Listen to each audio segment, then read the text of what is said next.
Comenzamos ya con la eh, anteúltima clase, ¿sí? Ya que este seminario fue largo y espacioso, ¿no? Lo primero que quisiera es, si todos ven bien, hagan así con el dedo a ver si lo ven todos bien. Eh, ok. Que repasemos la lista, ¿sí?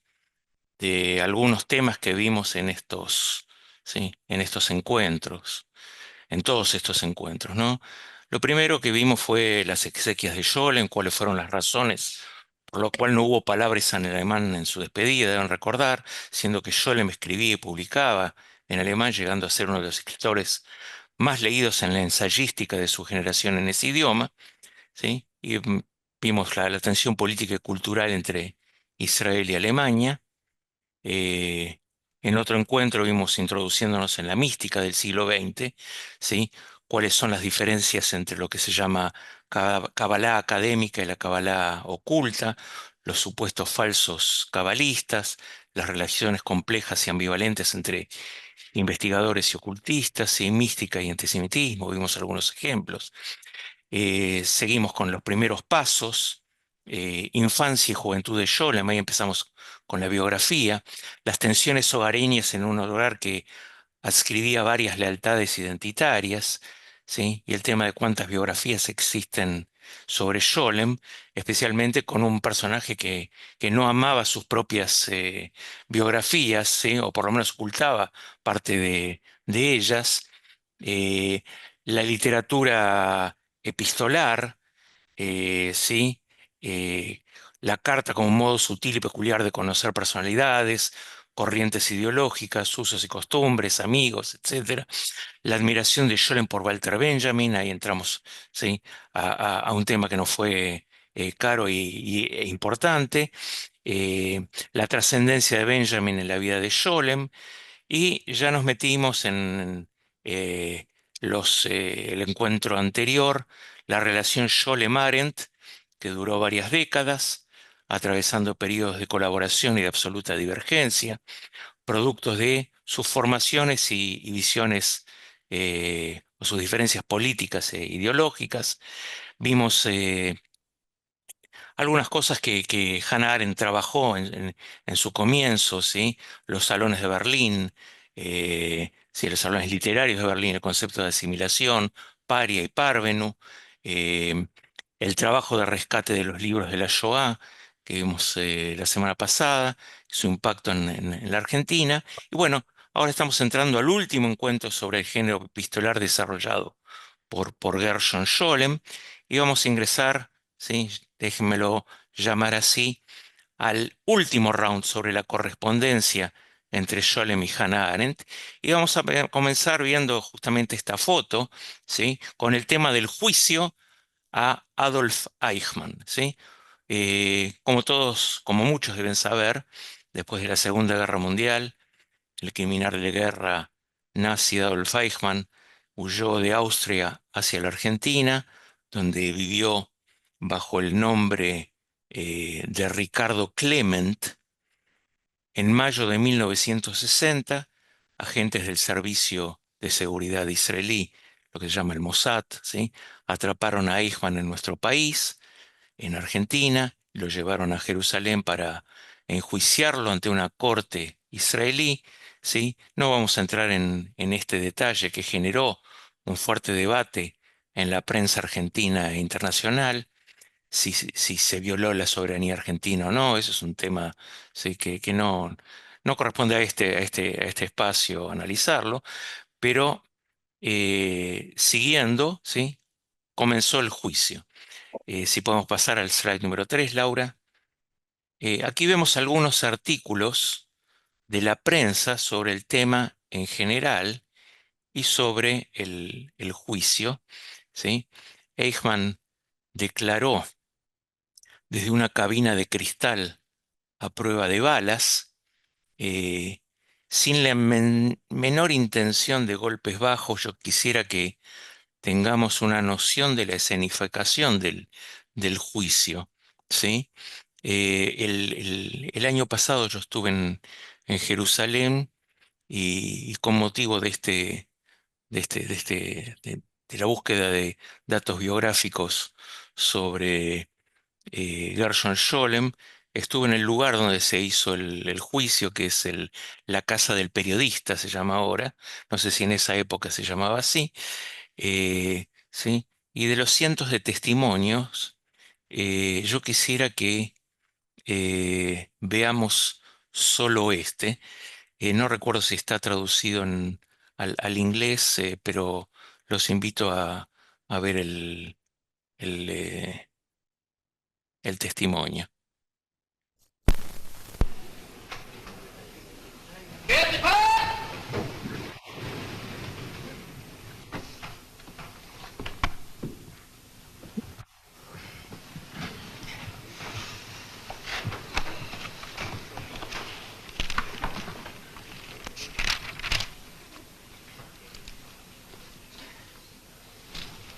Every day.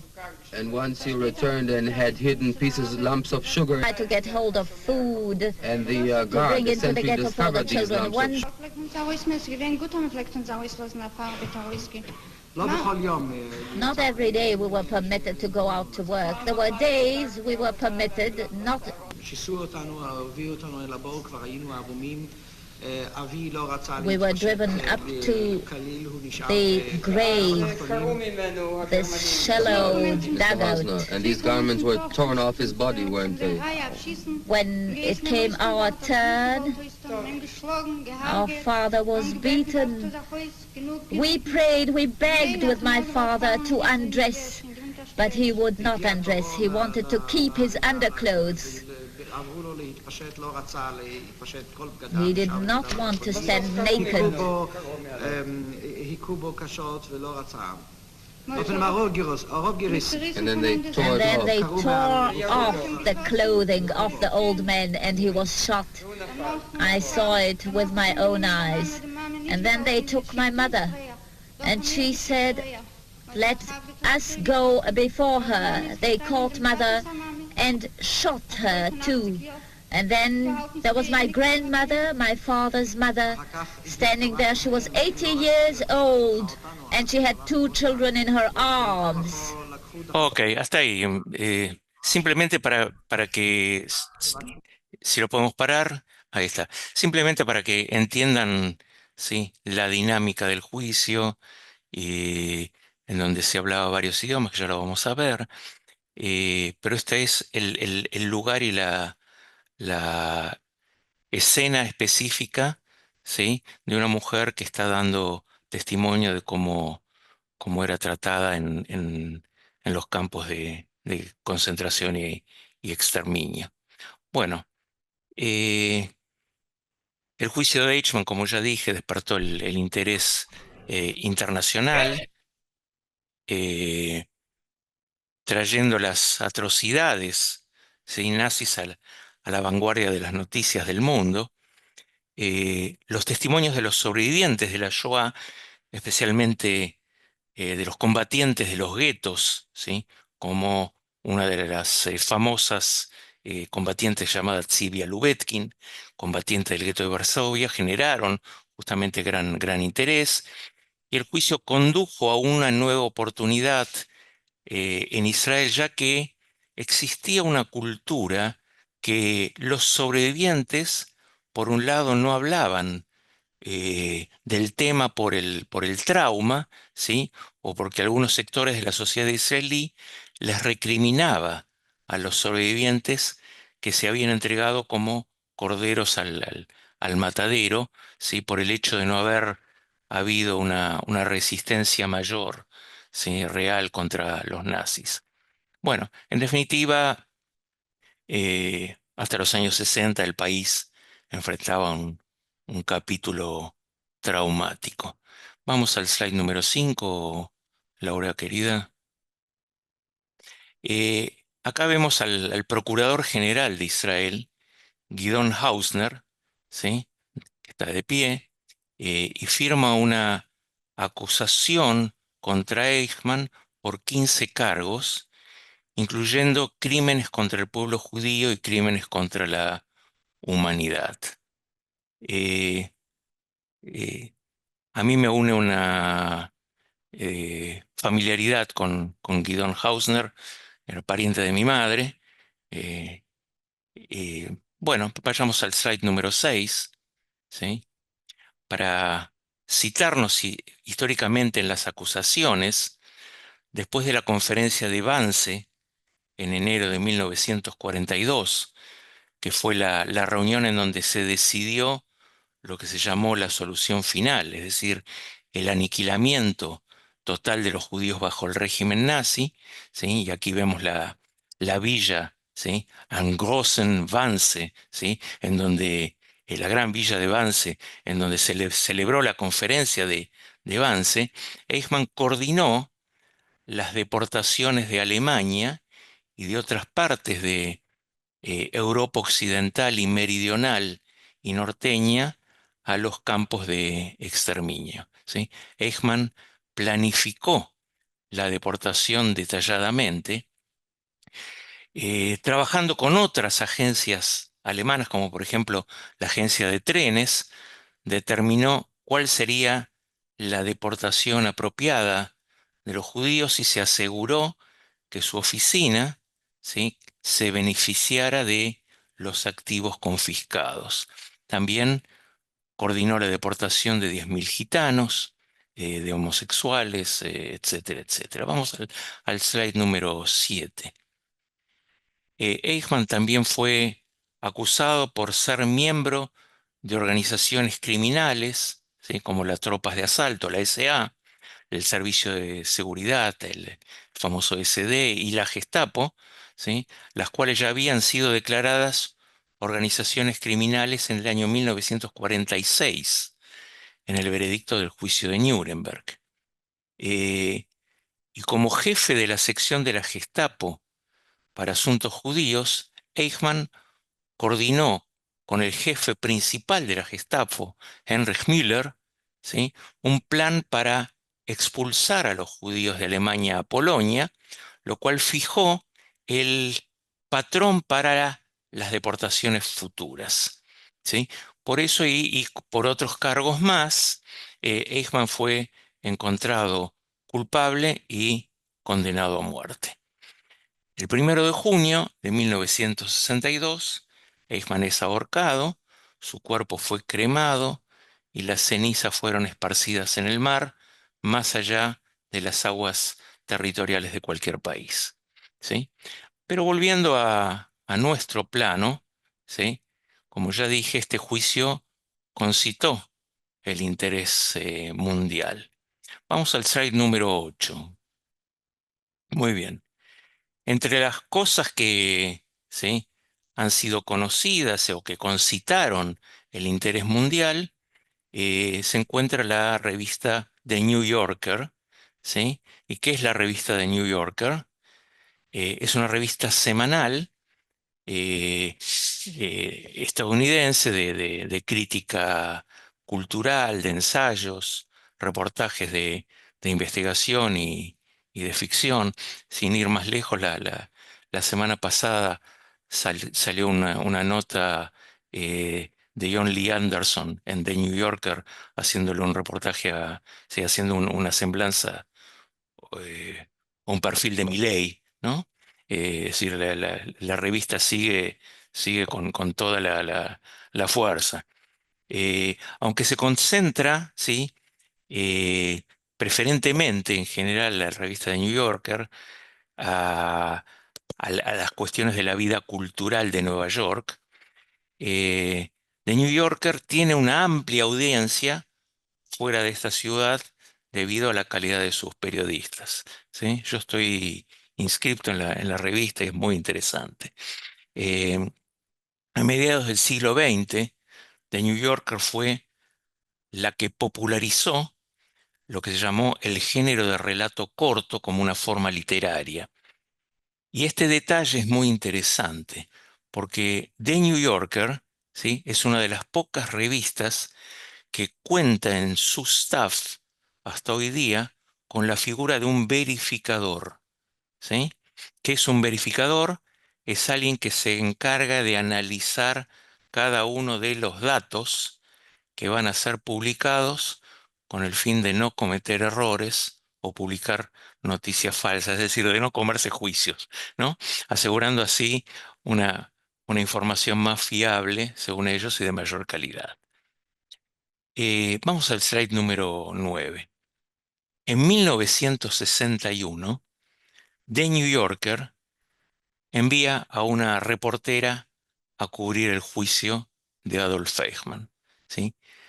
Ni más ni menos que la escritora Hannah Arendt, y de sus artículos, que fueron 5 entregas, ¿sí? Surgió el libro Eichmann en Jerusalén, que desencadenó lo que se considera uno de los debates públicos más apasionantes sobre el Holocausto, sobre la Shoah, que jamás haya tenido lugar.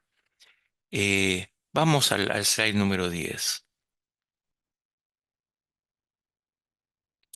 Muy bien, ya su obra maestra de 1951, Los orígenes del totalitarismo, ¿sí? Sobre los paralelos entre el Tercer Reich de Hitler y la Rusia estalinista, ¿sí? La convierten a Hannah Arendt en una celebridad intelectual. Así que imagínense lo que significaba elegir a Hannah Arendt para cubrir el juicio y que ella haya aceptado, ¿no? Era todo un desafío. Eh, si pasamos al slide número 11, eh, producto de esas notas, como yo ya dije, ¿sí? Se editó Eichmann en Jerusalén, ¿sí? Aquí vemos una de las tantas ediciones. Y si me permiten, vamos a dedicar una parte de este encuentro a destacar las ideas principales del libro, ¿sí? Para finalmente concentrarnos en algunas partes del final de la correspondencia entre Scholem y Arendt. Bueno, el libro está dividido en 8 capítulos, no todos son capítulos así muy parejos, y cuando me refiero a que no todos son parejos, lo que estoy diciendo es que no todos tienen la misma densidad. No todos los capítulos tienen la misma densidad. Así que pasemos al capítulo número 1, ¿sí? El primer capítulo, con el que comienza su estudio, ¿sí? Hace una descripción del lugar donde se llevó el juicio.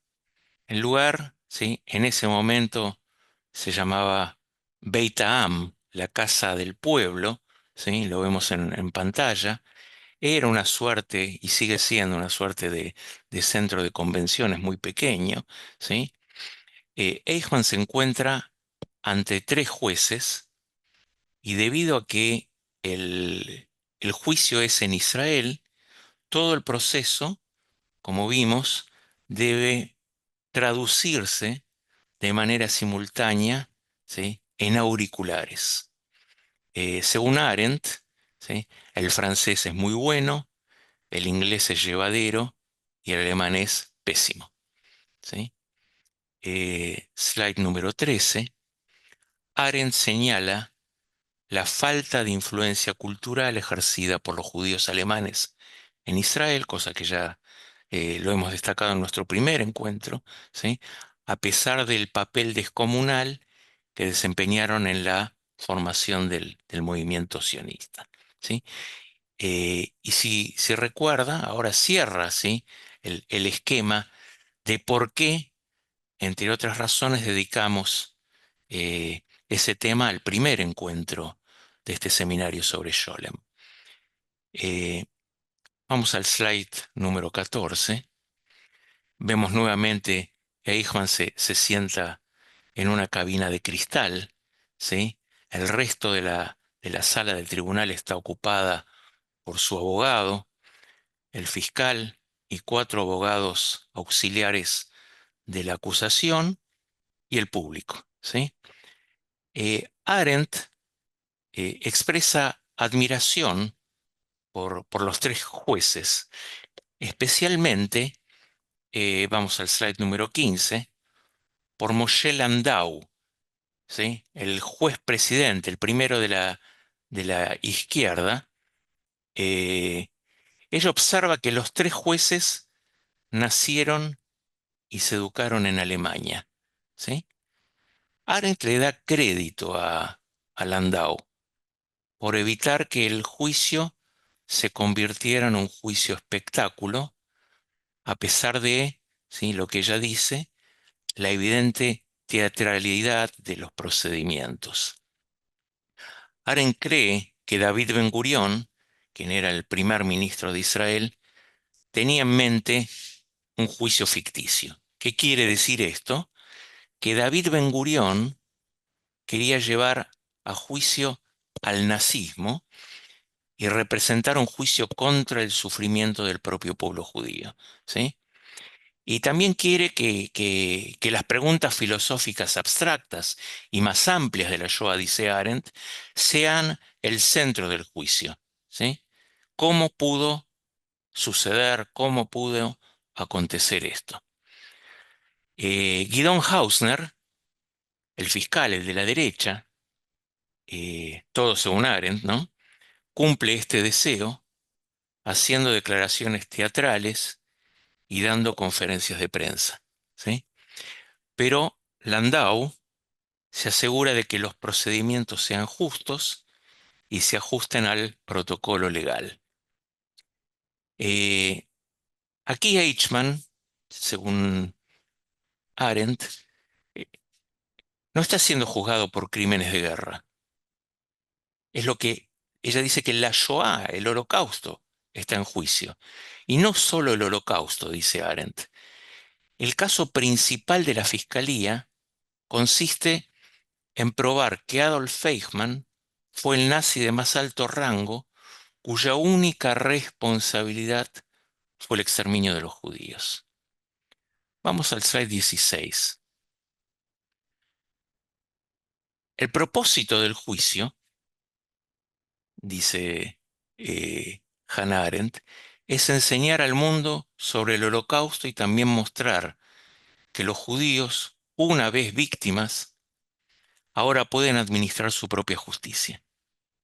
Hausner afirma repetidamente que solo un Estado judío puede ser juzgado, ¿sí?, puede juzgar a, a Eichmann. A pesar de estas grandiosas afirmaciones, ¿sí?, Arendt escribe que el interés público está disminuyendo rápidamente, ¿sí? Se suponía que el juicio enseñaría a los jóvenes judíos, a las nuevas generaciones y a los no judíos, y a los judíos no europeos, ¿sí?, que la única seguridad real para los judíos es tener su propio Estado, que vivir entre no judíos inevitablemente terminará como lo hizo la Alemania nazi, ¿sí? Yo no estoy abriendo opiniones, me reservo mi propia opinión alrededor de todo esto, pero digo lo que dice Arendt, ¿no? De hecho, el público está lleno de ancianos sobrevivientes europeos que ya conocen los horrores. Por esta razón, ¿sí?, Arendt encuentra incongruente y ofensiva la exageración, ¿sí?, del fiscal Hausner, del primo de mi mamá. Bueno, eh, vamos al slide 17. Este juicio es extraño, ¿sí?, argumenta Arendt, porque se centra en las víctimas, ¿sí?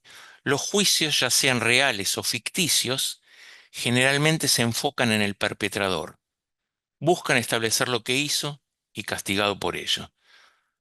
Arendt escribe que el interminable testimonio de los sobrevivientes hace que el juicio se sienta sin rumbo, ¿sí?, y se traga aún más a Eichmann, ¿sí?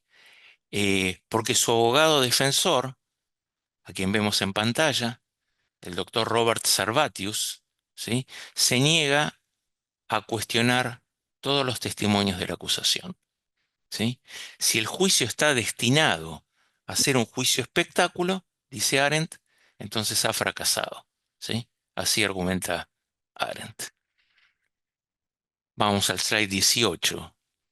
Si el objetivo es crear una conciencia judía, entonces las mismas estructuras legales del juicio enfatizan repetidamente que Israel es una nación entre naciones, con derecho a sus derechos nacionales, porque es solo un pueblo entre pueblos, erosionando así la distinción entre judío y gentil, que ha sido tan central en la conciencia judía durante milenios.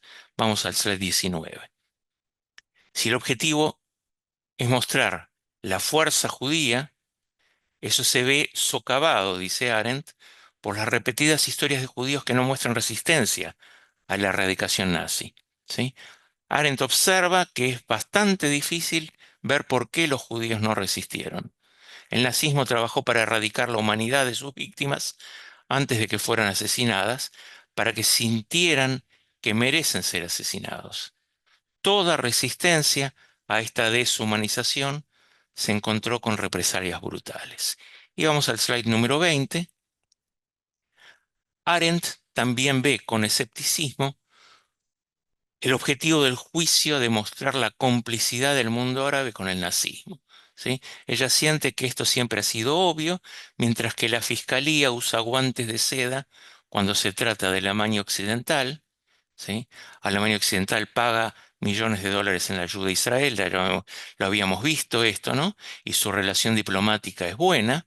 En consecuencia, nadie señala cuántos ex-nazis todavía trabajan en el gobierno de Alemania Occidental. Palabras de Arendt. ¿Sí? Bueno, pasemos al segundo capítulo. Slide 21. ¿Sí? Capítulo 2, el acusado. ¿Sí?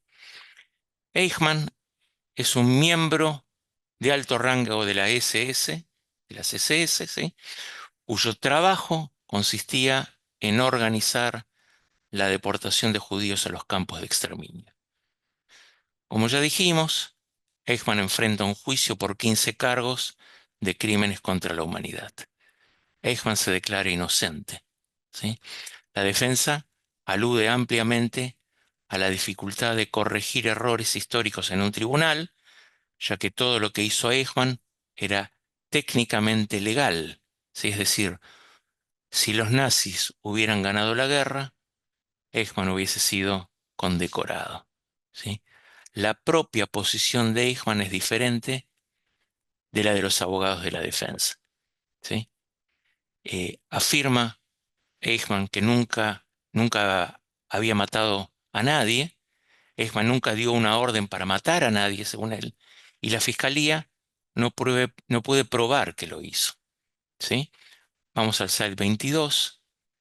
Eichmann no cree que es culpable de ayudar a instigar el asesinato de los judíos. ¿Sí? Bueno, existe un debate sobre un caso en 1941 en Yugoslavia, donde se sospecha que Eichmann propuso fusilar a los hombres judíos retenidos en campos como retribución por la amarga guerra partidista contra los nazis en Yugoslavia. Pero esta decisión ya la habían tomado los militares. Entonces, Arendt señala que Eichmann invariablemente se defiende a sí mismo a través de explicaciones elaboradas e inverosímiles. ¿Sí? Y aquí viene un detalle sutil e importantísimo. Vamos al slide 23.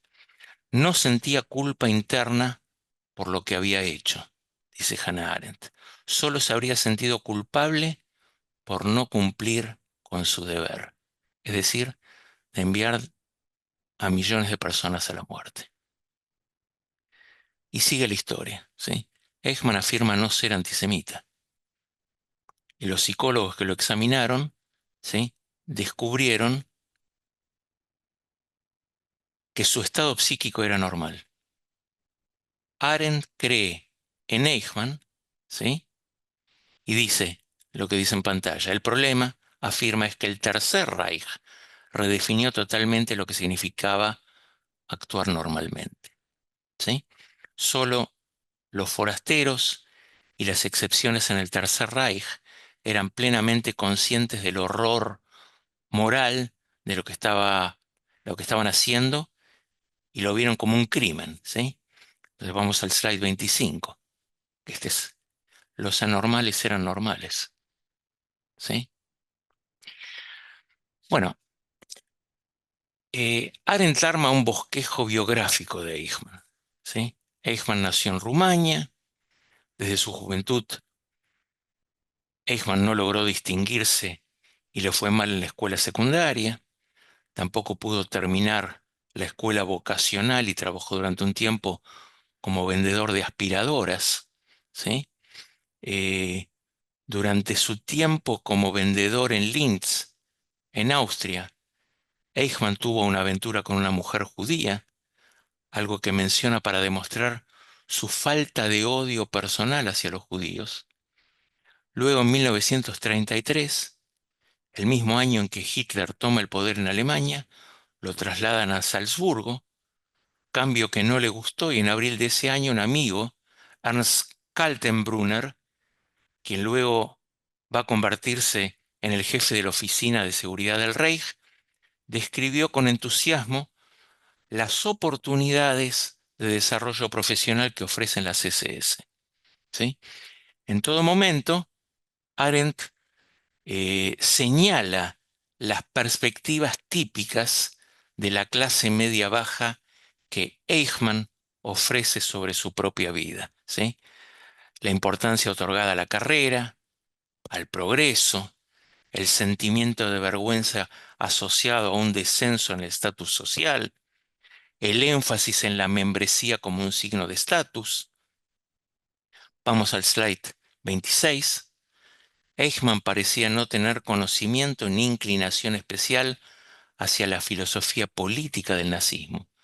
Se unió a las SS por motivo de carrera, porque era una organización prestigiosa, dice Hannah Arendt.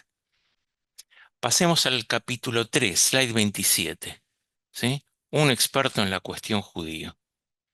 El trabajo de Eichmann era, vamos al slide 28, el trabajo de Eichmann era en gran medida burocrático, ¿sí? Consistía en crear supremacía para sí mismo, espiando a las otras ramas e informando sobre la deslealtad al Führer. Eventualmente se fusionaría con la Gestapo, que era la policía secreta. Eichmann afirma haberse unido a esta organización por accidente, con la esperanza de unirse al servicio de seguridad del Reich, que conocía porque tenía llamativos, así dice, desfiles militares. Llamativos desfiles militares, ¿sí? Su primer trabajo fue informar sobre la masonería, lo que le pareció aburrido, ¿sí? Y pronto fue transferido a la sección sobre judíos, ¿sí? Al principio de la asunción del nazismo al poder, se presionaba periódicamente a los judíos para que vendieran sus propiedades a precios bajos, ¿sí? Pero debido a que estas acciones fueron esporádicas, muchos judíos pudieron convencerse de que el antisemitismo del partido nazi era solo retórica, ¿sí? Y inclusive, según Hannah Arendt, el mismo Eichmann compartía este punto de vista, que al principio era solo retórico, ¿sí? Arendt observa que las leyes de Nuremberg de 1935 solo pusieron en código oficial lo que ya era un hecho en Alemania. Los judíos todavía no habían sido despojados de su posición, ¿sí? Como miembros del Estado, cuyo paso legal era necesario para que fueran asesinados sin impunidad. Bueno, estos primeros años ofrecieron falsas esperanzas a los judíos de que si simplemente se mantuvieran apartados, no iban a ser molestados. Eichmann afirma que, como miembro de la SD, ¿sí? Pensó que sería su trabajo resolver precisamente estas condiciones. Eichmann lee las principales obras de los pensadores sionistas, como por ejemplo Teodoro Herzl, ¿sí? E intenta y fracasa aprender el idioma yiddish y el hebreo, ¿sí? Vamos al slide 29. Eichmann habla con aprobación de los judíos idealistas, a diferencia de los asimilacionistas, ¿sí? Que ya lo vimos esto, que querían unirse a la sociedad alemana, y los judíos ortodoxos que vivían completamente en su propio mundo, ¿sí? En 1938, Eichmann fue reasignado a Viena, donde ahora su tarea era la expulsión forzosa, ¿sí? Independientemente de los deseos de los judíos, se les obligaría a abandonar Alemania. Y Eichmann reflexiona sobre este periodo como el más feliz y productivo de su vida, ¿sí? El objetivo de la oficina que él dirigía era extraer dinero, propiedades y moneda extranjera de los judíos que querían emigrar, ¿sí? Eichmann buscó aportes prácticos de los líderes judíos, muchos de los cuales ya habían sido encarcelados, y se le ocurrió la idea que en un solo edificio, ¿sí?, el judío pudiera entrar con papeles financieros, entregarlos y salir con un pasaporte despojado de sus ahorros y propiedades. Y aquí viene otro punto importante. Eichmann reflexiona con orgullo sobre su colaboración con los líderes judíos en este sistema, ¿sí?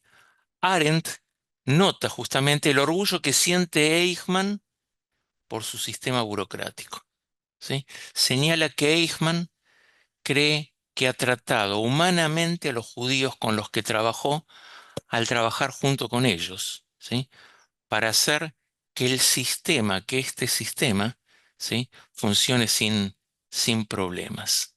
Vamos al slide 30. Al leer la transcripción del examen de Eichmann, Arendt nota su incapacidad para hablar con claridad. Arendt argumenta que la incapacidad de Eichmann para hablar es sintomática de su mayor incapacidad para pensar, ¿sí? Este fracaso, a su vez, hace que a Eichmann le resulte imposible ponerse en el lugar de los demás, ¿sí? Vamos al slide 31. Ella señala que la colaboración con el nazismo simplemente le ha robado la capacidad de pensar. Para progresar siguió servilmente la ideología que el nazismo había sustituido al pensamiento real, aunque esta ideología estuviera cargada de contradicciones internas. Esto supone, digo yo, ¿sí?, que una ideología, cualquiera sea, quita la posibilidad de una autonomía de pensamiento, ¿sí? Así interpreto yo a Hannah Arendt en este sentido. Consecuencia, Eichmann solo puede hablar en clichés y parece no tener idea de lo que ha hecho, ¿sí? Esto plantea un grave problema para la Fiscalía, cuyo caso depende de establecer que Eichmann fue motivado a sabiendas para asesinar por prejuicios personales. Muy bien. Habiendo pasado estos 3 primeros capítulos, ¿sí?, vamos entendiendo de qué la va todo su libro, ¿no? Entonces vamos al capítulo número 4. La primera solución, expulsión, ¿sí? La narrativa de Arendt continúa siendo, ¿sí?, un resumen del carácter mediocre de la defensa del juicio de Eichmann, ¿sí? La debilidad de la defensa hace que la narración sea más difícil de armar, porque no existe el intercambio de perspectivas habituales entre la versión de los hechos de la acusación y de la defensa, ¿sí? Arendt se propone reconstruir como se hubiera defendido Eichmann si hubiese tenido un abogado competente. Vamos al slide número 33. Eichmann cree que cooperó con los judíos y ayudó a cientos de miles de judíos a escapar. ¿Sí? Eichmann también afirma que no desempeñó un papel decisivo en la planificación de la Shoah, lo que claramente no es cierto. ¿Sí? Hannah Arendt observa que en esto no se diferencia de la mayoría de los alemanes. ¿Sí? Vamos al slide número 34. Eichmann también podría afirmar de manera creíble que la posición de los nazis hacia los judíos en el momento en que se unió al partido era prosionista. El objetivo era la expulsión de los judíos a su patria o a una sustituta. ¿Sí? Por esta razón, ¿sí?, en los primeros días del régimen, solo los sionistas podían negociar con el gobierno, ¿sí?, con el gobierno del Tercer Reich, inclusive la Agencia Judía para Palestina, ¿sí?, lo que señala de algún modo Hannah Arendt que era un hecho incómodo para el reciente Estado de Israel. Pero el problema de Eichmann era que no podía recordar ninguno de estos hechos, así que no se podía defender con estos argumentos. El único aspecto de su vida del que tenía un recuerdo sólido era su propia carrera. ¿Sí? Lo único que recordaba de esta etapa de su vida era poder visitar, ¿sí?, la otrora Palestina y Egipto, que era un honor para cualquier nazi. ¿Sí? Del mismo modo, la afirmación de que había colaborado con las autoridades judías para una emigración mutuamente beneficiosa, ¿sí?, era obviamente falsa. Bueno, de 1937 a 1941, Eichmann es ascendido rápidamente de segundo teniente a capitán y luego a teniente. ¿Sí? Fue reconocido como un experto en la cuestión judía, así como una autoridad en resolver dificultades prácticas, dificultades financieras, dificultades legales, de trasladar a tanta gente. ¿Sí? Vamos al capítulo 5. La segunda solución, la concentración. ¿Sí? Una vez que estalló la Segunda Guerra Mundial, el año 39, las políticas del partido nazi se volvieron abiertamente críticas. Es en este punto que comenzó la consideración de una solución más extrema. ¿Sí? La Oficina Central de Seguridad del Reich, de la que forma parte Eichmann, ¿sí?, no ve la eliminación de los judíos como un problema emocional, sino como algo puramente práctico, ¿sí?, que requería una administración independiente y cuyo aspecto económico debía ser considerado cuidadosamente. Este fue un punto de desarrollo positivo para Eichmann, ¿sí? A medida que la cuestión judía eh, se vuelve más y más central para los nazis, su trabajo crece en importancia. Y vamos al slide 36. Arendt observa que es típico del nazismo haber creado un gran número de instituciones paralelas para supervisar la cuestión judía, cada uno en perpetuo conflicto con las demás, ¿sí? La tensión entre las burocracias, ¿sí? De esta manera, cada uno estaba protegido de la culpabilidad y ninguna rama tenía el poder de detener el holocausto, ¿sí? Eichmann esperaba ser nombrado gobernador de un estado judío. ¿Sí? Según Eichmann, este plan fue arruinado por Hans Frank, un funcionario trivial, ¿sí?, que a su vez era rival y que consideraba la Polonia ocupada como su territorio. ¿Sí? Entonces el próximo plan consiste en tratar de enviar a todos los judíos de Europa a Madagascar. ¿Sí? A Eichmann le gustaba este plan porque permitía demostrar su conocimiento sobre Theodor Herzl, el creador del sionismo, pero Arendt rechaza la posibilidad de que este plan haya sido tomado en serio, porque alguien que no sea el propio, ¿sí?, porque nadie podía tomar en serio un plan así fuera de un tal Adolf Eichmann, ¿no? Habría requerido trasladar a millones de personas en medio de la guerra a un país controlado por Francia en ese momento, ¿sí? Eichmann se encontraba ahora en un punto importante de su carrera. Vamos al slide 37. Si la cuestión judía no podía resolverse con la expulsión, ¿sí? Dice Hannah Arendt, entonces en principio eso significaba que no había necesidad de él, ¿sí? Ahora, la responsabilidad por los judíos sería transferida a otra oficina, ¿sí? A otra oficina central asociada con las Fuerzas Armadas, ¿sí? Esta oficina fue la responsable de establecer los campos de exterminio, que también funcionaban como campos de trabajo supervisados por muchas empresas alemanas destacadas, ¿sí? Como por ejemplo la compañía Siemens, ¿sí? Por nombrar una de ellas, de las cuales me acuerdo ahora. Krupp, Thyssen, son otras de las empresas, ¿sí? O los que recuerdan la película, la lista de Schindler, van a encontrar un montón ¿sí? Bueno, como los ascensores Schindler, ¿no? En definitiva, ¿sí? Vamos al slide 38. El trabajo de Eichmann sería supervisar el transporte de los judíos a estos campos, ¿sí? Vamos al slide 39, capítulo 6, la solución final. Matar, ¿sí? Hannah Arendt observa que casi toda la comunicación nazi sobre el tema evita cuidadosamente describir lo que se va a hacer con los judíos, ¿sí? Vamos al slide 40. Matar se conoce como evacuación o tratamiento especial. La deportación se conoce como cambio de residencia.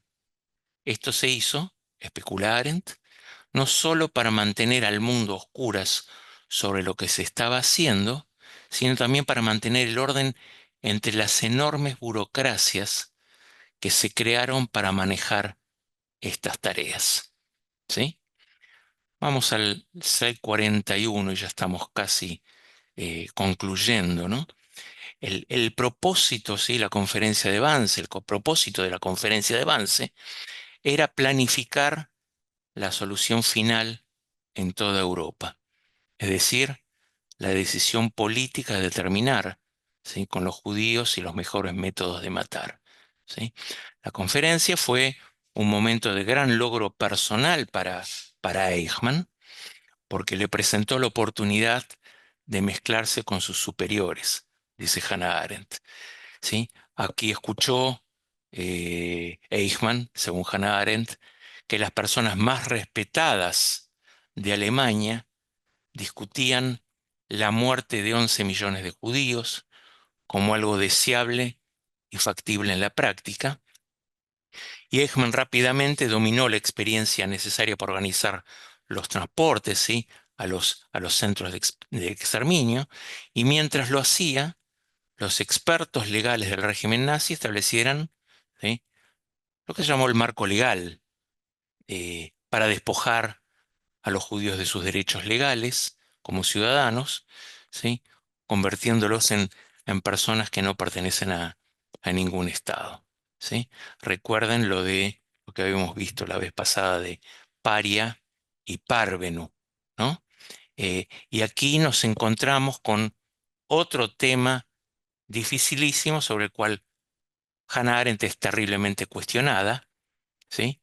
Y Arendt dirige su atención al papel de los líderes judíos, ¿sí? Ella nota la sorpresa de Eichmann por la prontitud con la que negociaron con él, ¿sí? A menudo ayudando a localizar judíos, ¿sí? En cada país, dice Hannah Arendt, todo el trabajo se hizo con la ayuda de una oficina central judía que luego se liquida cuando se termina el trabajo, ¿sí? Esto ocurre tanto en esta Alemania judía asimilada, como en los sectores, como en otros sectores, así como los llamados Städte, los villorrios, ¿sí? Las pequeñas ciudades del este. Los centros comunitarios judíos estaban organizados, ¿sí? Tenían listas de todos los judíos de la zona, eh, y los propios judíos distribuyeron las estrellas amarillas. Esto también lo trae Traverson en su libro La mentalidad nazi. Dice que la organicidad de la comunidad judía hizo más fácil la deportación y, ¿sí? y la muerte de los judíos. Eh, bueno, fíjense, hay un detalle. Son los propios judíos quienes distribuyen las famosas estrellas amarillas que llevan los judíos, ¿sí? Arendt observa que este aspecto de la Shoah, ¿sí? Que este aspecto del Holocausto, queda en gran medida fuera del juicio de Eichmann, ¿sí? Y la acusación israelí hace todo lo posible para evitarlo, ¿sí? Y aquí quiero, sí, yo personalmente hacer una alusión personal. Vamos al slide 42 y vuelvo a citar el libro de Enzo Traverso, La violencia nazi. La comunidad creía que podría salvar a los judíos entregando listas. Esto es lo que dice Enzo Traverso, ¿sí? Y tenían las listas porque eran comunidades organizadas, ¿sí? No lo digo yo, lo dice Enzo Traverso en su libro La violencia nazi que vemos en, eh, en pantalla, que es un libro de Fondo de Cultura Económica. Es un libro agotadísimo que recomiendo leer y releer al que lo pueda conseguir. Obviamente que hubo judíos colaboracionistas con el régimen nazi, ¿sí? En todo grupo hay basuras. Pero acusar, me parece, eh, esto es un poco exagerado por parte de Hannah Arendt, a los líderes judíos de colaboracionistas por la entrega de listas o distribuciones de la estrella amarilla es, ¿sí? Una forma un poco retorcida, ¿sí? de, de, de, de leer esta parte de la historia. Y me parece que es ahí donde de algún modo Hannah Arendt hace agua. Pero esto es mi opinión, ¿no? Eh, bueno, y finalmente pasamos al slide 43. Deberes de un ciudadano respetuoso de la ley, ¿sí? Arendt observa que Eichmann usa con frecuencia la palabra deber para describir su trabajo, ¿sí? Más fuerte que obedecer órdenes, el deber connota, ¿sí? Obedecer la ley. Eichmann a menudo menciona el cumplimiento de órdenes, pero esta es una defensa endeble, ya que no es legalmente aplicable cuando las órdenes seguidas son obviamente de intención criminal, ¿sí? Es decir, ejecutar a civiles. Hannah Arendt cree que Eichmann tiene algo más profundo en mente. Durante el interrogatorio policial menciona que ha vivido toda su vida según los preceptos, ¿sí? de el gran filósofo del siglo XVIII, Immanuel Kant. Arendt señala que para cualquiera que tenga un conocimiento superficial de Kant, esto sería absurdo. La filosofía moral de Kant enfatiza la capacidad humana para formar juicios, ¿sí? Eso significa que el deber moral es distinto que la obediencia ciega, ¿sí? Y Eichmann define con éxito lo que Kant llama el imperativo categórico, ¿sí? El principio de mi voluntad debe ser tal que pueda ser la base de una ley general, ¿sí? Bueno, vamos al slide 44. Esto, por supuesto, excluye el robo y el asesinato, ninguno de los cuales podría ser la base de una ley general, ¿sí? Eichmann admite que dejó de vivir de acuerdo con este principio cuando se le encomienda la implementación de la solución final. En ese momento, ¿sí? Ya no era dueño de sus propias obras, ¿sí? Y Arendt argumenta que, típico de muchos, ¿sí? Ella llama hombrecillos de la historia, eh, Eichmann ha ido más allá de la ley y se ha identificado con el principio que la sustenta, ¿sí? Para Kant, ese principio es la razón humana. Para Eichmann, ese principio es ni más ni menos que Adolf Hitler. Vamos al ser 45. Para Eichmann, cumplir con su deber consistía en hacer la menor cantidad posible de excepciones a la regla general de que todos los judíos, ¿sí?, debían ser exterminados. Slide 46. Bueno, hasta aquí, ¿sí? Una brevísima síntesis eh, de Eichmann en Jerusalén, el libro Eichmann en Jerusalén. Eh, bueno, cada vez que enseño esto, no, volvamos, pues tenemos más todavía, más slides, ¿sí? Eh,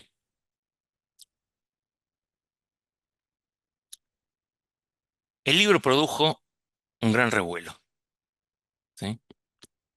Produjo un gran revuelo.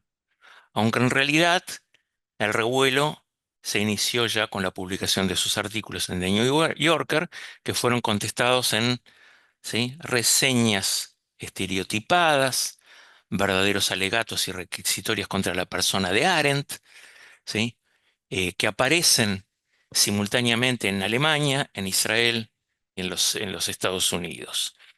Eh, Tampoco faltan, ¿sí?, rechazos personales eh, a los escritos de Arendt en la revista The New Yorker, ¿sí? Como por ejemplo el de Golo Mann, el hijo del escritor Thomas Mann, ¿sí?, que él mismo era filósofo y escritor, o más tarde el tan ponderado, ¿sí?, George Steiner, así como numerosas críticas, ¿sí?, por los errores que de hecho contenía el informe arendtiano, llamémoslo así, arendtiano, ¿sí? Se organizaron actos públicos de denuncias de las tesis de Hannah Arendt, en algunos de los cuales tomó parte el propio fiscal del juicio y se llegó a sugerir a Arendt la no publicación del libro, ¿sí? Ella, por su parte, interpretó que en lo fundamental se trataba de una campaña organizada en su contra por el supuesto establishment judío y por motivos pocos confesables, ¿sí? Por ello se limitó a participar en algún foro académico de discusión y se impuso la norma, ella misma, de no contestar, ¿sí?, sobrellevando la hostilidad que su presencia suscitaba. Eh, Miren, parte de la polémica está muy bien representada y caracterizada en la película Hannah Arendt y la banalidad del mal, ¿sí?, de la genial directora Margaret von Trotta, ¿sí?, de la cual yo escogí un pequeño fragmento que vamos a ver de 3 minutos.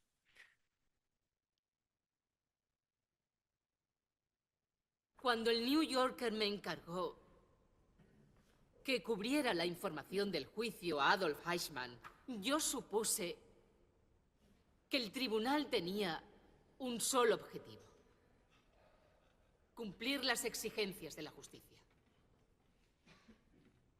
No era una tarea sencilla, porque el gran tribunal se enfrentaba a un crimen que no había sido tipificado en los códigos de sus leyes, y con un criminal de un tipo que la sociedad no había visto desde los procesos de Nuremberg.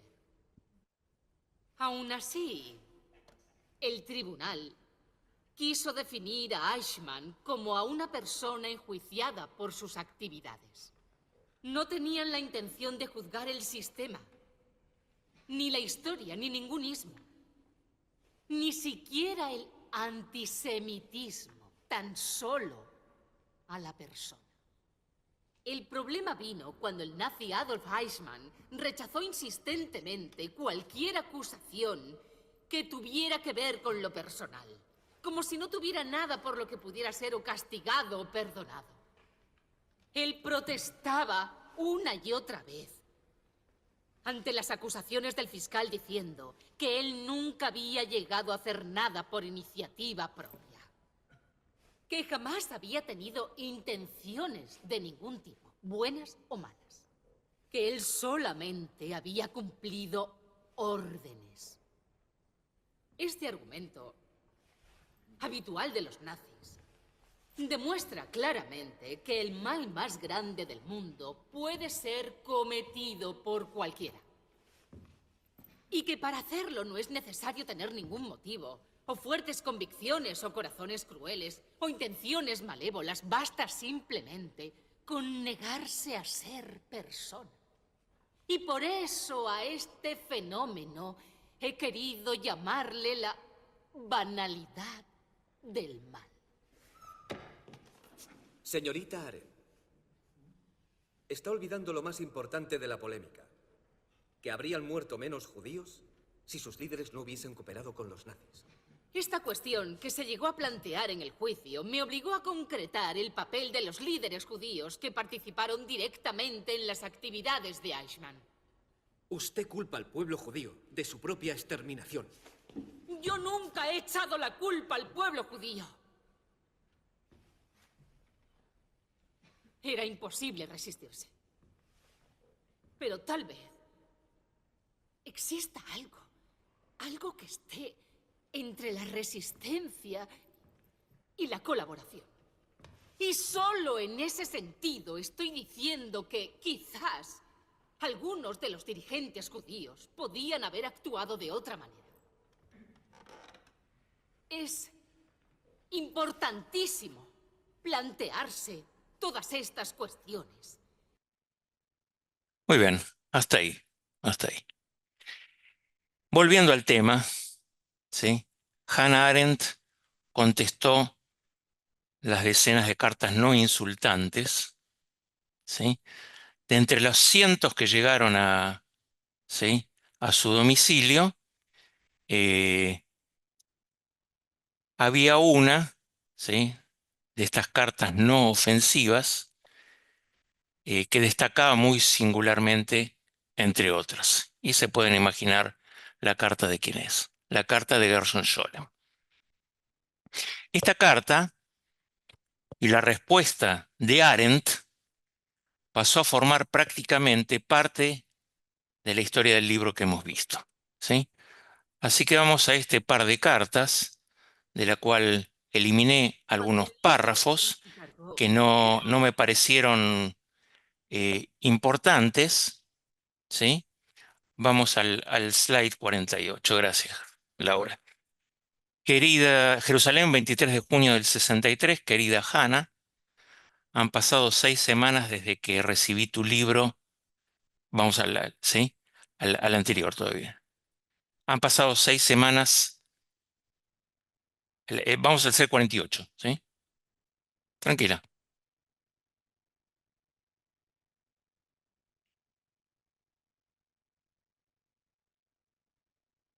Va para atrás. Sí, sí, sí.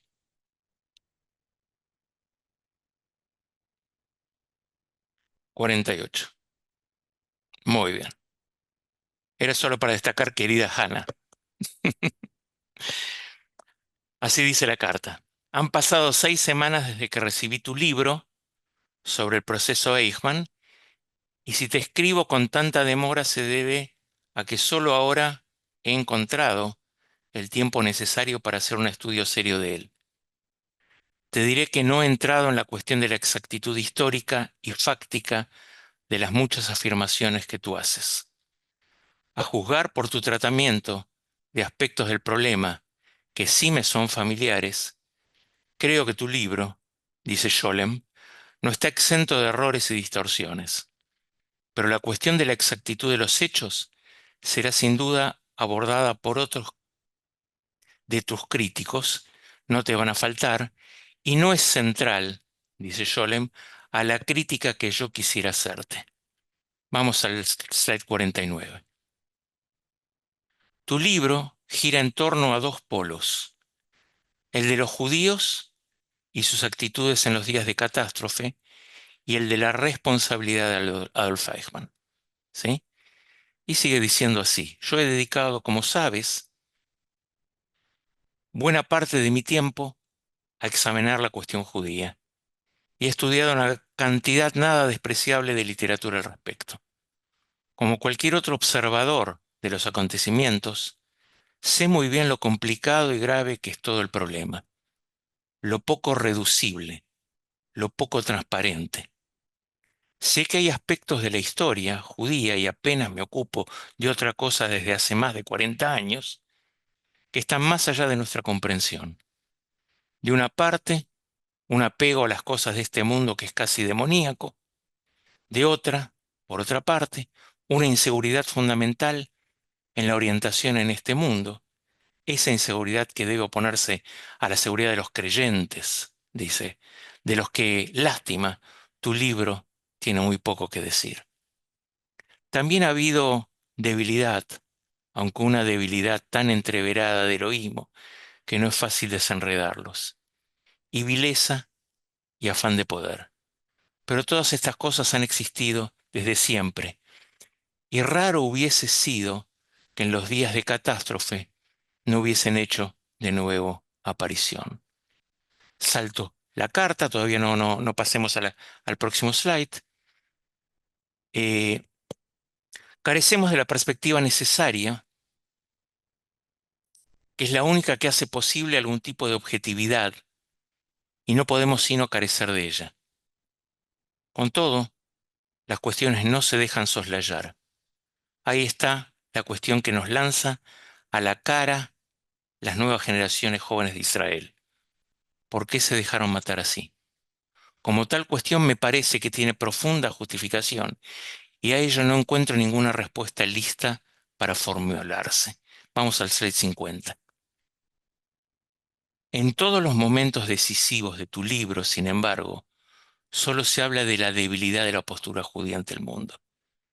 Y aunque estoy dispuesto a admitir que hubo tal cosa, pones en ello tal énfasis de tu relato, que tu relato deja, a mi juicio, de ser objetivo y adquiere tonos de malicia. El tono, lo he admitido, es sin duda real. ¿Por qué entonces habría de producir tu libro tal pozo de amargura y de vergüenza, y no ya a propósito de lo que en él se narra, sino de la narradora misma? Duro, ¿eh? Vamos al slide 51. ¿Cómo es que tu versión de los hechos parece interponerse con tanta frecuencia entre nosotros y los hechos? Los hechos sobre los que, con razón, llamas la atención. En la medida en que yo tengo una respuesta, dice Scholem, no quiero ahorrártela, porque el aprecio que te guardo es inmenso, y es una respuesta que tal vez a raíz de que va a la raíz de nuestro desacuerdo. Pues lo que yo objeto es este tono duro, con frecuencia casi despreciativo y malicioso, con que te ocupás de cuestiones que afectan al centro mismo de nuestras vidas. Estamos hablando de los años 60, apenas, ¿sí?, 15, 17 años después de haber pasado lo que pasó. Slide 52.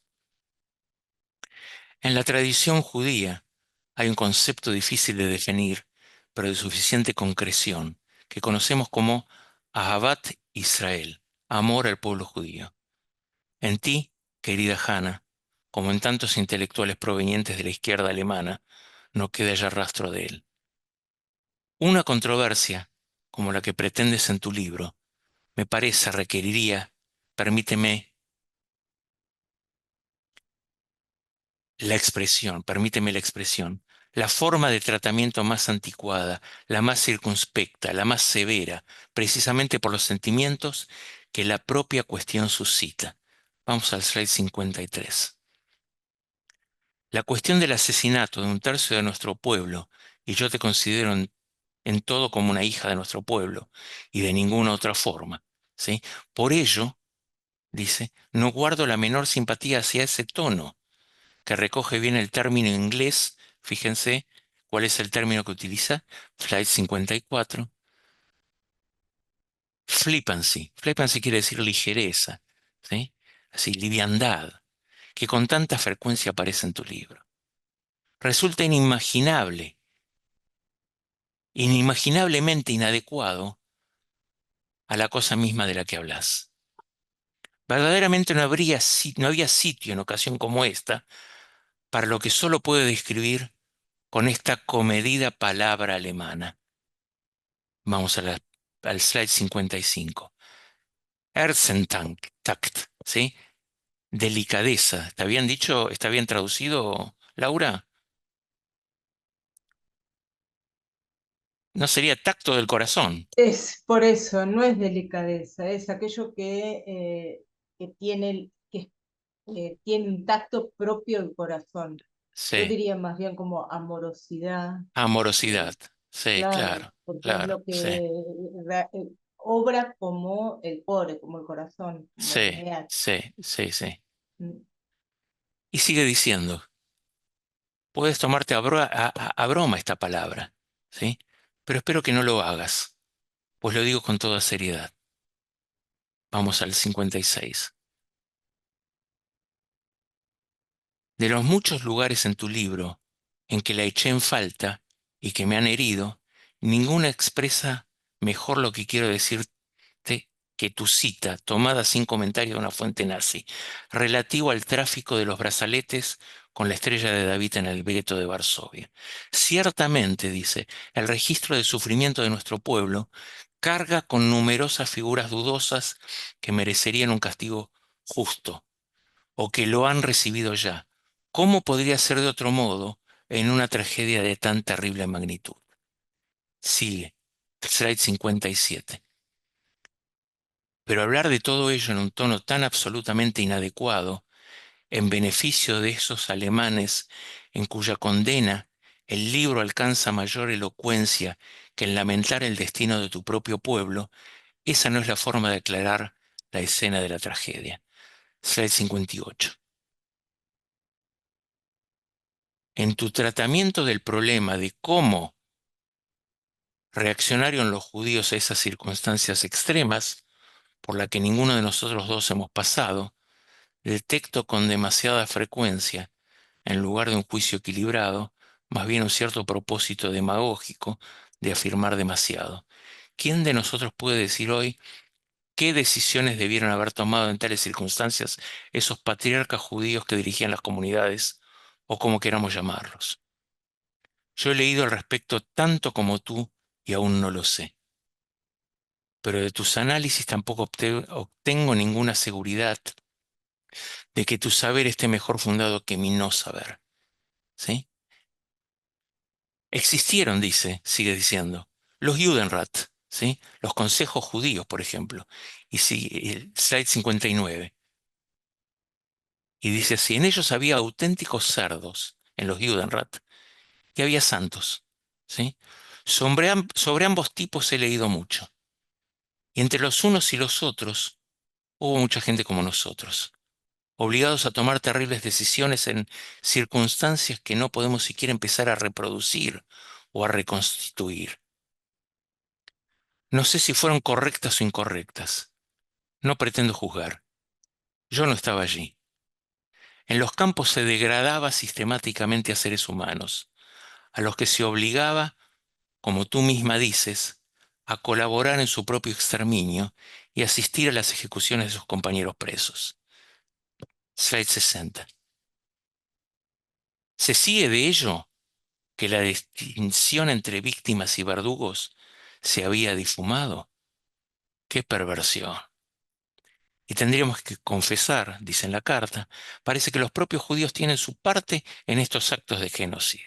He aquí un típico quaterno terminorum, una falacia de cuatro términos, ¿sí? Quaterno terminorum, dice en la carta. He estado leyendo estos días acerca de un libro escrito durante el momento de la catástrofe, ¿sí? Con plena conciencia de lo que se venía encima. El libro del rabino de Piotrkov, Moshe Chaim Lau, ¿sí? El camino a la santificación del nombre, se llama el libro. Este rabino intentó definir con máxima precisión cuál era el deber del judío en estas situaciones límites. Mucho de lo que se dice en el libro, conmovedor y terrible, y no es el único, concuerda con la tesis genérica del tuyo, pero con un tono diferente, excluido tu tono. Slide 61. Pero en tu libro No aparece por ningún lado cuántos judíos actuaron como de hecho lo hicieron con plena conciencia de lo que les esperaba. Este rabino marchó con su grey a Treblinka, pese a que él había instado a su grey a huir y a que éste le había instado a él a hacer lo mismo. El heroísmo de los judíos no ha sido siempre el heroísmo del guerrero, y no siempre nos hemos avergonzado de ello. Nadie dirá acerca de la otra cuestión central de tu libro, ¿sí? La culpa o grado de culpa de Adolf Eichmann. He leído tanto el texto del fallo del tribunal como la versión por la que tú lo sustituyes. Y el encuentro del tribunal es más convincente. Tu fallo me parece basarse en un magnífico non sequitur, ¿sí? Tu fundamentación se aplicaría también a esos cientos de miles, quizá millones de seres humanos, para quienes es válida asimismo tu última frase, ¿sí? Y es solo la última frase la que contiene la razón por la que habría que colgar a Eichmann, ya que que en lo procedente, perdón, desarrollas con todo detalle tu opinión, que en absoluto comparto, de que la acusación no consiguió probar ninguno de los puntos esenciales que se propuso. Por lo demás, permíteme mencionar que además de con mi fama en la carta el presidente del Estado pidiendo que no se incumpliera, ¿sí? Que no se cumpliera, perdón, la condena a muerte, también expuesto en un ensayo en hebreo, por qué consideré equivocadamente, históricamente, la ejecución de Eichmann, que había merecido la condena a muerte en todos los sentidos, también en el sentido de la acusación, pero que aún así era equivocada en razón precisamente de nuestra relación histórica con el pueblo alemán. No abundaré aquí en la cuestión. ¿Sí? Slide 62. Únicamente quisiera decir que tu retrato de Eichmann como un converso al sionismo solo puede venir de alguien que, como tú, siente un profundo rechazo por todo lo que venga, que tenga que ver con el sionismo. Me resulta imposible tomarme en serio estos pasajes de tu libro. Son una mofa al sionismo, y me veo obligado a pensar que tal era precisamente tu propósito. Pero dejemos aquí este punto. ¿Sí? Vamos al slide 63. Tras la lectura de tu libro, sigo sin convencerme de tu tesis de la banalidad del mal, que era para ti de lo que se trataba, si se, si se ha de dar crédito al subtítulo. Esa novedosa tesis de la banalidad del mal me suena más un slogan, y desde luego no me da la impresión de que sea el resultado de un análisis tan exhaustivo como el que llevaste a cabo de manera mucho más convincente en tu libro sobre el totalitarismo y al servicio de una tesis muy diferente, incluso contradictoria con la de este otro. Se ve que entonces aún no habías descubierto que el mal fuese banal. Del mal radical, el que tu análisis anterior daba un testimonio tan elocuente y erudito, nada ha quedado sino este eslogan. Para hacer algo más, tendrían que investigarlo a un cierto nivel de profundidad como concepto relevante, la filosofía moral o en la ética política. Lamento, y lo digo con franqueza y sin animosidad alguna hacia ti, no ser capaz de tomar en serio la tesis de tu libro. Tu libro anterior me había hecho esperar otra cosa. Y esto último, que viene ahora, escrito a mano, con todos mis buenos deseos para usted, de su viejo Gerhard. ¿Sí? Vamos a la carta de Hannah Arendt, ¿sí? A Gershon Scholem. Nueva York, 20 de julio del 63. Querido Gerhard, ¿sí? Encontré tu carta al volver a casa hace ahora una semana.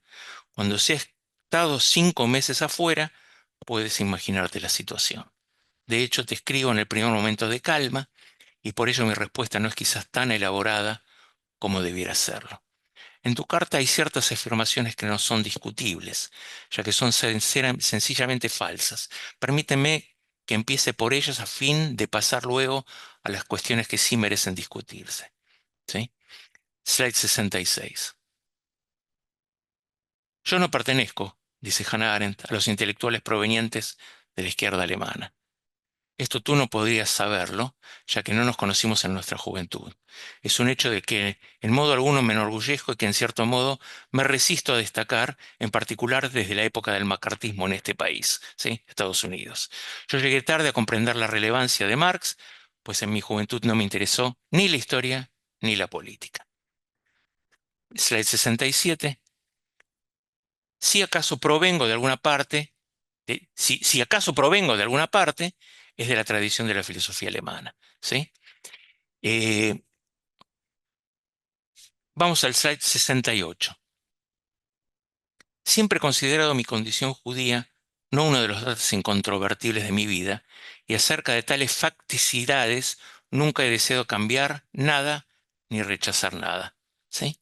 Pasemos ahora a la cosa misma. Por enlazar con esto último, permíteme, dice Hannah Arendt, empezar por lo que tú llamas el amor al pueblo judío, o Ahavat Israel, ¿sí? Eh, y dice así: tienes toda la razón, no me mueve ningún amor semejante. Y ello por dos razones. Vamos al 669.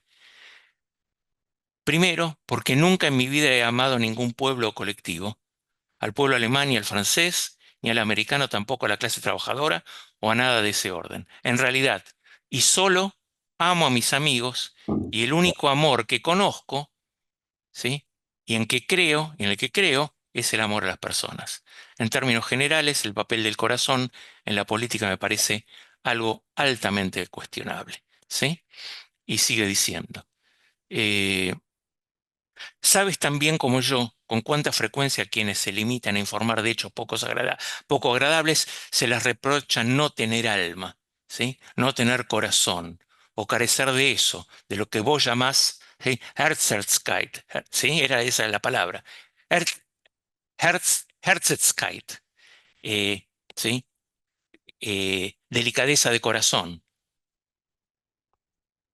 Los dos sabemos en Herzentakt.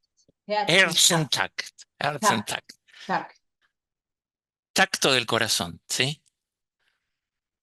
Eh, los dos sabemos, en otras palabras, con cuánta frecuencia esos sentimientos se usan para ocultar la verdad acerca de los hechos. Es dura, ¿eh? Lástima que no leyeras el libro antes de que se iniciara la actual campaña, ¿sí? Contra mí. Por desgracia, hay muchas personas que sean capaces de resistir la influencia de tales campañas, ¿sí? Me parece sumamente improbable que hubieses malinterpretado ciertas afirmaciones de no haber eh, mediado esa influencia, ¿sí? Y dice así, por ejemplo, slide 70. Yo nunca hice de Eichmann un sionista. Si tú no advertiste la ironía de la frase, que de la manera más llana era un ratio oblicua, ¿sí? Informando de las palabras del propio Eichmann, realmente yo no puedo evitarlo. Además, slide 71. Yo nunca formulé la cuestión de por qué los judíos se dejaron matar, sino que al contrario, acusé a Hausner, ¿sí? Al fiscal, de habérsela formulado a un testigo tras otro. No había ningún pueblo ni grupo en Europa que haya reaccionado de manera distinta bajo la presión directa del terror. 672. La cuestión que yo suscité es la de la cooperación de funcionarios judíos durante la solución final. Y esta cuestión es tan incómoda porque de ellos no cabe decir que fueran simples traidores, ¿sí? Y sigue diciendo, ¿sí? Vamos al 633. Yo he manifestado mi propia posición con claridad y y con todo es evidente que tú no lo has comprendido. He dicho que no existe posibilidad de resistir, pero que existía la posibilidad de no hacer nada, ¿sí? Para acabar, vengo al único asunto en que no me has malinterpretado y del que me alegro, ¿sí? Que lo hayas suscitado. 674. Llevas razón, he cambiado de parecer y ya no hablo más, ¿sí? No hablo del mal radical. Mi opinión es hoy, en efecto, que el mal nunca es radical, que es solo extremo y que no posee ni profundidad ni dimensión demoníaca ninguna.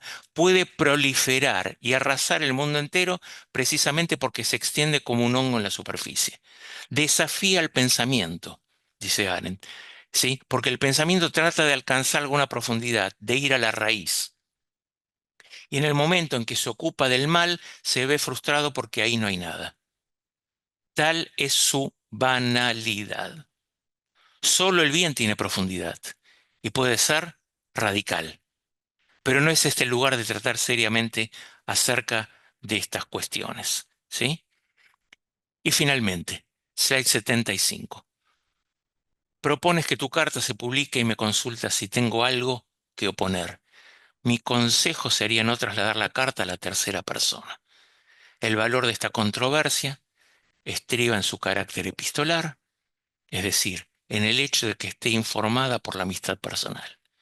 Por ello, si estás dispuesto a publicar mi respuesta junto con tu carta, no tengo desde luego ninguna objeción. Y también esto va escrito a mano, slide 76, amistosamente suya, Hannah. Bueno, vamos al slide 73, 77, perdón. ¿Sí? Ambas cartas se conocieron, vieron la luz en agosto del 63, ¿sí? En el Mitteilungsblatt des Diome de Jerusalén, ¿sí? Que era una revista jerosolimitana en alemán, y en el número 19 de octubre del Neue Zürcher Zeitung, el nuevo diario de Zúrich, ¿sí?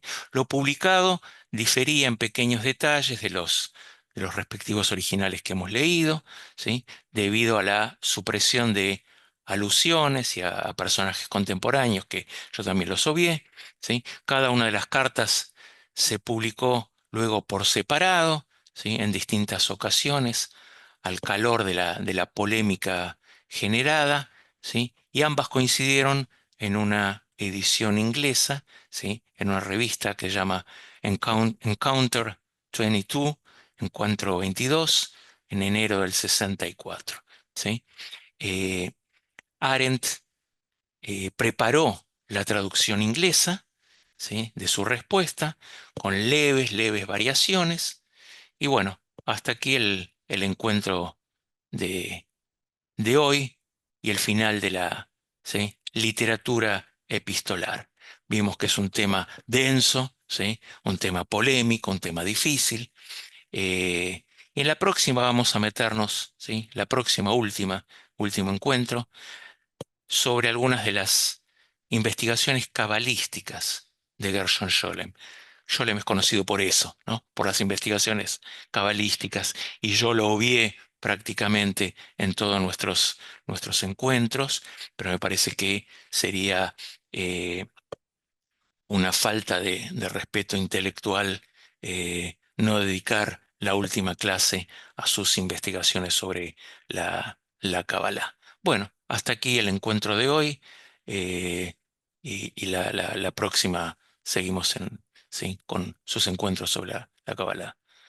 Julián, tenés una pregunta. Sí. Bueno, gracias Daniel. Me has hecho pensar mucho, ha sido bastante rico como siempre, lo que me ha hecho que tenga varias cuestiones, ¿no? que preguntar. Primero, si podemos tocar un poco el tema esto de Renan, ¿no? De cómo esto, a través de lo que habíamos hablado en encuentros anteriores, ¿no? El peso del olvido, ¿no? Y eso cómo va a ir afectando, ¿no? A las generaciones y a las genealogías, ¿no? Del pensamiento, en este caso el pensamiento judío, dentro de lo que es Europa. La construcción desde Renan, ¿no? Desde el concepto de Renan, semitismo, ¿no? ¿decís el historiador? Ajá, el que construye el concepto de semitismo, ¿no? Sí, En el año. sí, Ujú. sí, sí. Eso. Bueno, no sé, tendría que pensarlo. Es una pregunta que me la tirás así al voleo muy difícil. Pero me parece que yo te respondería desde un lugar, llamémoslo, eh, de la hermenéutica judía, ¿no? Eh, la hermenéutica judía insiste en dos elementos: el recordar y el no olvidar, ¿sí? El recordar y el no olvidar, eh, en donde eh, pueden llegar desde algún lugar, y algunos exégetas medievales lo toman de esa manera, como sinónimos o como antónimos, ¿sí? Pero en general hay uno al cual yo sigo en su simpleza, y que es el que me parece el más profundo, que dice que no se puede estar todo el tiempo recordando, ¿sí? Eh, y que hay momentos, ¿sí? En donde este recuerdo, eh, transformado, yo diría en términos modernos, como, ¿sí? Como una cosa densa, una cosa pensada, densa, a ver, como trauma, ¿sí? No nos permitiría respirar. Pero paralelamente a eso existe el sistema de no olvidar, ¿sí? Es decir, hay una práctica activa y hay una práctica pasiva. Alrededor de estos dos elementos, ¿sí? El pensamiento judío encuentra eh, ¿sí? Una forma interesante yo diría, de relación dialéctica. Eh, Te recomiendo el libro de Jaime Yerushalmi, ¿sí? Yosef Jaime Yerushalmi, Zahor, que en castellano fue traducido como Los usos de la memoria. A mí no me gusta mucho ese título, ¿sí? Pero me parece que el título Zahor tiene mayor fuerza porque hay palabras que son intraducibles, ¿sí? Zahor quiere decir algo así como eh, memoria, ¿sí? En donde la intención de Yerushalmi, que es un clásico, ¿sí? Eh, al cual recurrimos muchas veces, retoma esta idea, e insiste que, por ejemplo, en el caso de el texto bíblico, la palabra Zahor, ¿sí? La vamos a traducir, ¿sí? Sin hacer alusiones a Hanar, banalmente como memoria, ¿sí? Como recuerdo, el recurso de la memoria, se utiliza 247 veces, ¿sí? Eh, 247 veces en el texto bíblico quiere decir mucho, ¿sí? No voy a hacer el juego de de la estadística, pero 247 meses quiere decir mucho, ¿sí? Solo la palabra Dios se repite más veces que recordar. Bueno, en fin, eso es un tema importante ¿sí? Acerca de, ¿sí? Es un tema importante para analizar, y que ameritaría un seminario entero, ¿no? Sobre el tema de Joseph Haim Yerushalmi y los usos de la memoria. No sé si alguien más tiene, si no sigo, ya para cerrar. Puedes seguir, puedes seguir. Bueno, esta es de menor que me evocaste cuando vos hablabas, que es mucho menor. Voy a dejar la última y la más mejor para el final, ¿no? Diría la más mejor. En este peso del olvido, ¿no? Acá trayéndolo a Argentina, esta cuestión, ¿no? Del movimiento y lo social, ¿no? Quisiera preguntarte al respecto de este movimiento social Nunca Más, y que fue fundado por Marshall, ¿no? Steinmeier.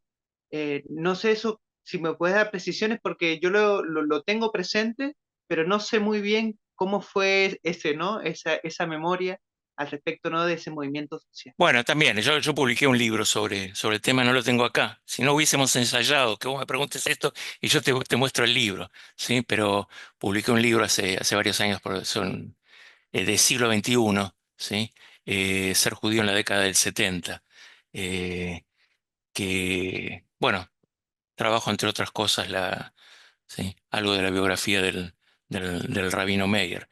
Pero no quisiera meterme en ese tema, porque es un tema que, si lo tocamos así de manera superficial, me parecería que le faltó el respeto a mi maestro. Perfecto. Y ahora la última y la A más ver, jugosa. a ver. Vos sabés que para mí acá hay un claro panorama que yo quiero, de cierta forma, si nos puedes comentar al respecto de Leibowitz, ¿no? Este personaje nacido en el 1903, ¿no? Lituano. Me gustaría ver Y Yashayahu Leibovich, Ajá, exactamente. sí. Pero la pregunta es esta. Si Heidegger nació en el 1889, y Scholem nace en el 1897, unos poquitos años después, cómo después Scholem va a buscar en Hannah Arendt el reflejo, ¿no?, de esta profundidad en el pensamiento de su maestro, y acá hago alusión justamente de cómo puede servirnos Leibowitz, ¿no?, para a qué maestro te referís? a Heidegger, el de Arendt. Ah, ok. Es decir, capaz que Scholem busca en Hannah esa profundidad, ¿no?, de la tradición del pensamiento, que por ejemplo yo lo veo muy cercano al Holzberg, ¿no?, esta cuestión de sendas perdidas, esta obra de Heidegger, donde justamente va a poner y hablar cómo la modernidad ha logrado que se pierda el carácter, ¿no?, del sentimiento de grupo, diría Ibn Khaldun, o esta cuestión, ¿no?, del carácter de Dios en la tierra, hablando en lo teológico, y eso va a hacer que la crisis social explote por los aires, así en mucho, ¿no?, uniéndolo con este concepto de la Gelassenheit, ¿no?, como esta búsqueda hacia esa serenidad, hacia ese silencio, lejos del ruido de la modernidad. Y en ese sentido yo quisiera ver cómo Leibowitz puede venir a significarnos como una claridad en torno a estos polos, ¿no?, que se van generando. Scholem, Pero por qué traes a Leibovich? No, no, no, yo no llego a entender. más que nada por esa postura lejana de lo político que va a tener Leibowitz con respecto al Estado de Israel, ¿no?, diciendo que la ética, al estar vinculada con lo político, se va a romper, ¿no? Va a haber una Pero rotura. él no dice exactamente eso. A ver, Leibovich no te escucho. dice eso.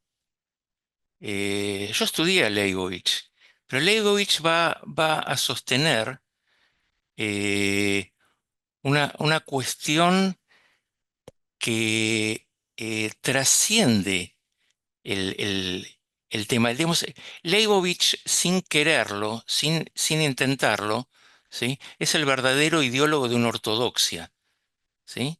Eh, aunque haya sido eh, em, combatido por la propia ortodoxia religiosa, ¿no? Pero Leibovich dice, en definitiva, su tesis, y yo la tengo que resumir, el papel de la, ¿sí?, halajá, la llamada ley judía, ¿sí?, está por encima de cualquier eh, elaboración filosófica humana, ¿sí? La halajá, la ley judía, debe ser observada independientemente, ¿sí?, de los trazos intelectuales o filosóficos que nosotros podamos hacer, ¿sí? Eh, y en ese sentido, él recupera cierta tradición medieval, especialmente la tradición de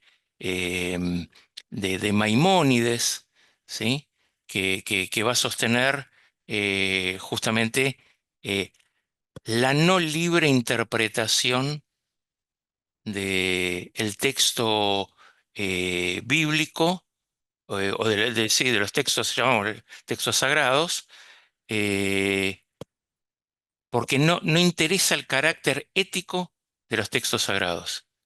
Los textos sagrados están para cumplirse, no para hacer análisis éticos. Buenísimo, gracias, Dani.